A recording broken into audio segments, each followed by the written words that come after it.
اب یہ جو ویڈیو بنانے والا تماش بین ہے یہ ہماری قوم کی عکاسی کر رہا ہے, پوری پاکستانی قوم کی عکاسی. جو اس کی بہن ہے وہ مدعی بنے گی اور میں اس کا پورا ساتھ دوں گا, اس کو پروٹیکشن دوں گا. میرا فیصل جٹ ایڈوکیٹ کا پیغام ہے توبہ ٹیک سنگھ کیس میں جس بچی جو مقتولہ ماریا, جس کو توبہ ٹیک سنگھ کی عدالتوں میں الحمدللہ جا کے بتاؤں گا کہ ایک وکیل پیش ہوا ہے, میں یہ بتاؤں گا کہ ایک بچی کے ساتھ زیادتی. اگر وکیل کا یہ موقف تھا کہ آپ اگر جھوٹے ہوئے تو میں آپ کے ساتھ نہیں چلوں گا, تو میں اس وکیل کو دونوں ہاتھوں سے سلوٹ پیش کرتا ہوں. ویڈیو بنانے والا سب سے بڑا مجرم ہے. مدثر کی باتوں کو لائک کریں, سبسکرائب کریں اور بیل آئیکن کو پریس کریں تاکہ نئے آنے والی اپڈیٹ آپ تک پہنچ سکے. السلام علیکم ناظرین, آپ کا میزبان مدثر رشید آپ کی خدمت میں حاضر ہے اور آپ دیکھ رہے ہیں مدثر کی باتیں. دیکھتے ہیں سننے کا مدثر کا السلام. رضوانہ کیس پہ ایڈوکیٹ فیصل جٹ صاحب نے شانہ بشانہ کھڑے رہے. آج توبہ ٹیک سنگھ کے کیس پر اس فیملی کے لیے کیا, ان کی آواز بننے کے لیے ان کی پوری ٹیم ہمارے ساتھ موجود ہے. ان سے بات کریں گے اور جانیں گے یہ اس فیملی کو اور آئی جی پنجاب اور ہمارے بڑے افسران کو کیا میسج دینا چاہتی ہیں. السلام علیکم سر. وعلیکم السلام. فیصل بھائی, ہمیشہ کی طرح آپ نے مظلوم کی آواز بنے ہیں اور جس گھر میں ظلم ہوا ہے آپ نے کوشش کی کہ میں ان کی آواز بنوں. تو توبہ ٹیک سنگھ میں ایک سگے باپ نے, سگے بیٹے نے اپنی ہی بیٹے کے ساتھ آپ نے وہ واقعہ دیکھا.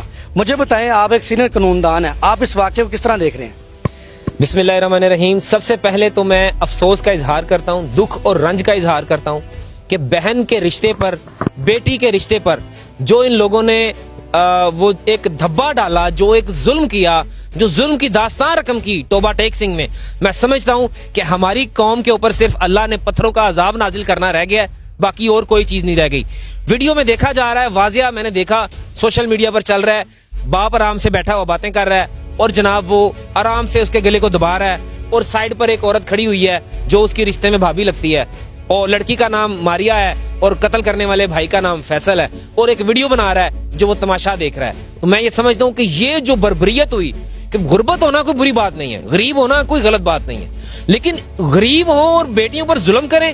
اور ایک نیا انکشاف کیا اس کی بھابھی نے کہ اور اس کے بھائی نے کہ یہ اس کے ساتھ غلط کاری بھی کرتے تھے. میں سمجھتا ہوں کہ ان کو سریعام چوک پہ ٹانگ دینا چاہیے, ان کو سزائے موت دے دینی چاہیے جن لوگوں نے اپنی بیٹی کے ساتھ یہ کیا ہے. لوگوں کے گھروں میں ہم تو اس قوم کے ماننے والے, ہم تو اس اللہ کے نبی کے ماننے والے ہیں کہ جس نے بیٹیوں کو زندہ دفن کر دیا جاتا تھا, انہوں نے یہ ریت توڑی, انہوں نے جہالت کو ختم کیا, انہوں نے روشنیاں لے کر آئے. اور دین اسلام کا ایک یہ روشن پہلو ہے. جب میں عمرہ کرنے گیا, میں نے آج بھی وہاں دیکھا خانہ کعبہ کے سائڈ پر ایک جگہ موجود ہے جہاں پر بچیوں کو زندہ دفنا دیا جاتا تھا, وہ جگہ آج بھی ویسی مٹی پڑی ہے. تو یہ میں سمجھتا ہوں کہ رونگٹے کھڑے ہو جاتے ہیں یہ سوچ کے ہی کہ اپنی بہن کو قتل کر دو. اسلام میں یہاں تک اجازت دی گئی ہے شریعت نے کہ اگر ماں بھی بد چلن ہو تو آپ نے اس کو ماں کی خدمت کرنی ہے, وہ بد چلن کا حساب اللہ نے لینا ہے, آپ نے صرف اپنی ماں کا احترام کرنا ہے. ہاں, کب نہیں کرنا, اگر وہ آپ کو شرک کرنے پر مجبور کریں تب آپ اپنے ماں باپ کی نافرمانی کر سکتے ہیں. بہت بڑا ظلم ہوا, میں اس ظلم کو بیان نہیں کر سکتا, میرے پاس الفاظ نہیں ہے. رضوانہ تشدد کیس اسلام آباد میں جس کو آپ نے کور کیا, آپ نے اس کی آواز اٹھائی, مجھے موقع دیا اللہ نے کہ میں نے خدمت کی اور میں اس کیس میں پیش ہوا. لیکن اس کے بعد یہ توبہ ٹیک سنگھ کی فیملی, میں سمجھتا ہوں کہ جو ظلم ہوا ہے, میری آواز اگر وہاں تک جاتی ہے تو میں ان کے ساتھ کھڑا ہوں گا. اس بچے کے ساتھ جو زیادتی کی گئی, جو اب کہاں گئی وہ عورت مارچ, کہاں گئی وہ سوشل سوسائٹی, کہاں گئی وہ موم بتی مافیا, جب ایک ہوا کی بیٹی کو قتل کیا جا رہا ہے کسی کی آواز نہیں نکل رہی. میں سمجھتا ہوں کہ ان لوگوں کو شرم سے چلو بھر پانی میں ڈوب مرنا چاہیے. فیصل بھائی, دیکھا جا رہا ہے کہ دیکھیں باپ چار پہ بیٹھا ہوا ہے اور ایک بیٹا گلا دبا رہا ہے اور ایک بیٹا ویڈیو بنا رہا ہے. تو کیا لگتا ہے پاکستان کے قانون اور آئین کے مطابق کوئی سزا بنتی ہے ویڈیو بنانے والے کی بھی؟ ویڈیو بنانے والا سب سے بڑا مجرم ہے. ایک میں آپ کو حدیث سناتا ہوں. اللہ نے ایک فرشتے کو بھیجا کہ جاؤ ایک بستی کو تباہ کر کے آؤ. اچھا, وہ فرشتہ واپس آیا, دیکھا وہاں پہ تو بڑا ایک عبادت گزار نیک آدمی بیٹھا ہوا. فرشتہ واپس چلا گیا اللہ کے پاس کہ اللہ وہاں پہ تو وہ ایک بڑا نیک آدمی. اللہ نے فرمایا سب سے پہلے اس کا گھر جا کے الٹاؤ, کیونکہ وہ خود تو عبادت کر رہا ہے لیکن دوسروں کو نہیں اس کی طرف راغب ہونے کے لیے کہہ رہا. اب یہ جو ویڈیو بنانے والا تماش بین ہے یہ ہماری قوم کی عکاسی کر رہا ہے, پوری پاکستانی قوم کی عکاسی وہ ویڈیو بنانے والا تماش بین کر رہا ہے. یہاں پر گلی میں ایکسیڈنٹ ہو جائے تو لوگ تماش بین فوری کیمرے نکال لیں گے, یہ نہیں دیکھیں گے کہ اس کو چوٹ لگی ہے, اس کے زخم کو ہم نے بھرنا ہے یا اس کے منہ میں پانی ڈال دیں شاید وہ بچ جائے, یا اس کو اٹھا کے ہم گاڑی میں یا بائک پہ رکھ کے ہم ہاسپٹل میں پہنچا دیں. تو ویڈیو بنانا یہ کوئی مہارت نہیں ہے. سب سے بڑا مجرم ہوا ہے جس نے ویڈیو بنائی. وہ چاہتا تو اس کے ہاتھ بھی روک سکتا تھا, وہ چاہتا وہ قتل ہوتا ہوا جو وقوع تھا اس کو روک سکتا تھا, لیکن اس نے وقوع کو روکنا مناسب نہیں سمجھا, اس نے ویڈیو بنانا مناسب سمجھی. تو میں سمجھتا ہوں بھائی کہلانے کے لائق ہی نہیں ہے یہ. اور اس کی جو وائف ہے وہ شہباز جو ویڈیو بنا رہا ہے اس کی وائف بھی کھڑی ہے تو وہ بھی جرمدار ہے. قانون کے مطابق کوئی بھی وقوع ہو رہا ہو, کسی بھی جگہ پر قتل یا کوئی بھی ایسا وقوع ہو رہا ہے یا جان سے مار دینے کا ایسا وقوع ہو رہا ہے, اس وقوع میں جو لوگ کھڑے ہوئے ہیں وہ سب شامل ہیں. کیونکہ اگر کوئی بھی ایک کوشش کرتا, یا بھابھی کھڑی تھی وہ اس کو دھکا دے دیتی کہ تم اس کو کیوں کر رہے ہو, اس کی ٹانگیں کھول دیتی, شور ڈالتی, محلے والوں کو اکٹھا کر لیتی. نہیں ہوا.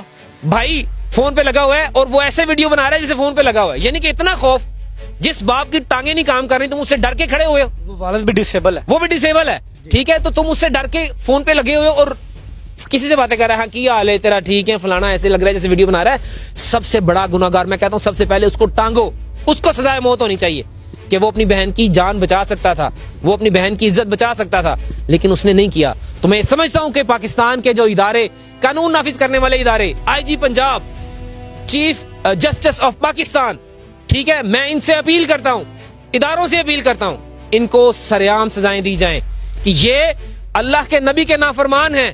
اللہ کے نبی نے فرمایا صلی اللہ علیہ وسلم, خاتم النبیین, کہ بیٹیوں کو جو زندہ دفنا دیا جاتا تھا, بیٹیوں کو عزت دی, وہ بیٹیوں کو عزت دی, مقام دیا, ان کے پاؤں کے نیچے جنت ہوتی ہے. تو یہ کیا طریقہ ہے؟ اگر کسی لڑکی کے اندر آپ کا کوئی عیب نکل آیا تو اس کا مطلب اس کو جان سے مار دینا. یہ تو اسلام میں نہیں کہا, یہ تو اسلام میں موجود نہیں ہے, یہ تو قانون میں موجود نہیں ہے, پاکستان کے آئین میں موجود نہیں ہے. تو آپ لوگ کیسے قانون ہاتھ میں لے سکتے ہیں؟ تو ان کے لیے سخت سزا ہونی چاہیے. اور میں بذات خود اور میری ٹیم پوری وکلا کی, ہم اس کیس میں پیروی کریں گے. جو مقتولہ ہے ہم اس کو انصاف دلائیں گے, کوشش کریں گے کہ اس کی روح کو سکون پہنچ سکے. لاہور آپ کے پاس آتے ہیں تو کوئی ایسا کوئی اس فیملی کے لیے پیغام؟ اگر وہ لاہور آتے ہیں تو میری طرف سے موسٹ ویلکم ہے, ان کو رہنے کی جگہ بھی میں دوں گا. میرے آفس میں آئیں, میں ان کو پورا ویلکم کروں گا, اور ان کے اس کیس میں توبہ ٹیک سنگھ کی عدالتوں میں الحمدللہ جا کے بتاؤں گا کہ ایک وکیل پیش ہوا ہے. میں یہ بتاؤں گا کہ ایک بچی کے ساتھ زیادتی, لوگوں کے گھروں میں مائیں بہنیں بیٹی ہیں, یار ہمارے گھروں میں بھی ہیں, تو کوئی ایسے گردن دبا کے مار دے, ایسا ہو سکتا ہے؟ ہم نہیں ہونے دیں گے, ہم اس کے خلاف آواز اٹھائیں گے. ان کے سینئر ایڈوکیٹ ہیں کامران ظفر صاحب, وہ کہتے ہیں کہ جی میں نے ڈے ون سے اس فیملی کو یہ کہا تھا کہ اگر آپ اس میں گلٹی ہوئے تو میں آپ کا وکیل نہیں ہوں. تو کیا لگتا ہے اگر سینئر قانون دان اس طرح بھی کرتے ہیں, جو اپنا کیس کے میڈیم میں چلیں گے بعد میں چھوڑ بھی دیتے ہیں, یہ بات چلتی ہے؟ دیکھیں, ہر کسی نے اپنے ضمیر کی آواز پر چلنا ہے, قیامت والے دن اللہ کو بھی جواب دینا ہے. ایک عدالت یہاں ہے, ان کے لواحقین پروٹیسٹ کر رہے تھے ان کے آفس کے باہر. میں بتاتا ہوں, ایک عدالت یہاں ہے اور ایک عدالت اوپر لگنی ہے. اگر وکیل کا یہ موقف تھا کہ آپ اگر جھوٹے ہوئے تو میں آپ کے ساتھ نہیں چلوں گا, تو میں اس وکیل کو دونوں ہاتھوں سے سلوٹ پیش کرتا ہوں. وکالت کا معیار یہ ہے کہ اگر آپ سچے انسان کے ساتھ کھڑے ہیں تو آپ کو سچے انسان کے ساتھ کھڑے ہونا چاہیے. اگر آپ یہ سمجھتے ہیں کہ وہ بندہ غلط ہے اور پھر بھی آپ اس کے ساتھ کھڑے ہیں, پھر آپ کا اکاؤنٹیبلٹی ہوگی. تو یہ بات بالکل اس وکیل صاحب کو دونوں ہاتھوں سے سلوٹ ہے. میں اب یہ دیکھنا پڑے گا کہ اس میں مدعی کون بنے گا, ان میں کتنے, وہ وہی تھا وہ لڑکا جو ویڈیو بنا رہا تھا, وہ تو خود گناہگار ہے, وہ تو اس میں شامل ہے. مدعی اس کی کوئی اور ماں بنے گی یا اس کی بہن بنے گی. مدعی کون بن سکتا ہے آپ؟ اس کی کوئی بلڈ ریلیشن, یا تو اس کی ماں ہو یا اس کی بہن ہو. بہن ہے جو پروگرام دے رہی ہے, سوشل میڈیا پہ آ رہی ہے, جو اس کی بہن ہے وہ مدعی بنے گی, اور میں اس کا پورا ساتھ دوں گا, اس کو پروٹیکشن دوں گا. میرا فیصل جٹ ایڈوکیٹ کا پیغام ہے, توبہ ٹیک سنگھ کیس میں جس بچی جو مقتولہ ماریا, جس کو مار دیا گیا, شہید کر دیا گیا, میری نظر کے مطابق جو بے موت مارا جائے, مسلمان ہو, ایمان رکھنے والا ہو, وہ شہید ہوتا ہے. تو اگر اس کی بہن سن رہی ہے, میں ان کے ساتھ کھڑا ہوں. کسی بھی لیول پر ان کو مدد چاہیے, وہاں پہ توبہ ٹیک سنگھ کی عدالت میں, لاہور ہائی کورٹ میں, سپریم کورٹ تک میں ان کے ساتھ جاؤں گا. بہت شکریہ فیصل بھائی, آپ کے قیمتی ٹائم کا. ہمیشہ کی طرح فیصل نے مظلوم فیملی کا ساتھ دیا, اور اس طرح توبہ ٹیک سنگھ فیملی کے لیے ایک بہت بڑا اعلان. اسی کے ساتھ اپنے میزبان مدثر کو اجازت دیں. دیکھتے ہیں پروگرام مدثر کی باتیں, اللہ نے کے بان.